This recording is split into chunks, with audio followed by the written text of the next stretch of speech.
Football has emerged as one of the activities most in demand from service users. Now Kevin prepares for the inter-ward football game he set up last week with the help of Paul and Jim.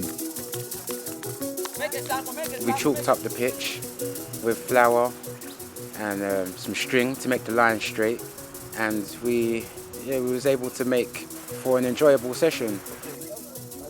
He's run around 4 times already. Has he? Yeah. Doing the whole pitch. It's a good day. There's been some interest when we're marking out the pitches. People were like, what are you doing? Yeah, they are excited. It's a surprise to see what is happening today. I gave a little of my London setting to the service users in the hospital, and I think it worked quite well. Although I would like for them to have their activities on a more regular basis. It's 2 teams.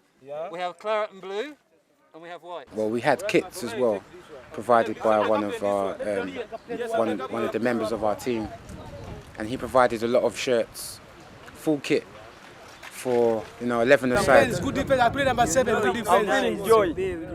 I'm feeling joy, man. What are you eating? What are you eating? As a team, we have to play like a team. We shouldn't play personal football. We should play team football. Coach, we have to sort out formation as well.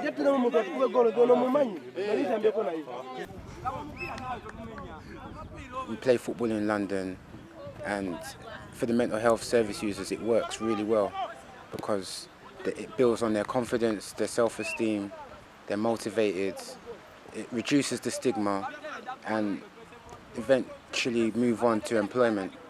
So that is the same setup and organisation that we want for Utabika in Uganda.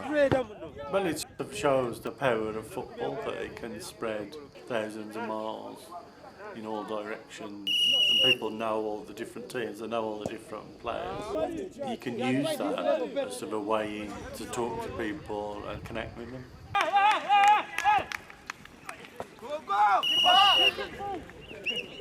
Just want to know how you found it today. Today has been interesting because for us we even take a long to come here. They always keep us inside there. So the day has been. We want you guys to have. Every day come and you play the ball. We just wish you can come every day. We want you guys to have regular sessions every week. Okay. So we hope this is the starting point. Thank you. Okay. Thank you. You play well today. Thank you for coming. All right, man. Cool. Thank you for the good, nice place. Everything. Nice. It's been a star. Thank you for coming. Nice, man. Yeah, there are long-term benefits actually because it's actually an exercise fitness and it's a recovering daily activity actually to keep us busy, not relapsing on our drug recovering program around the hospital. I loved it. I'm just realised how unfit I am and how fit these guys are. And the commandment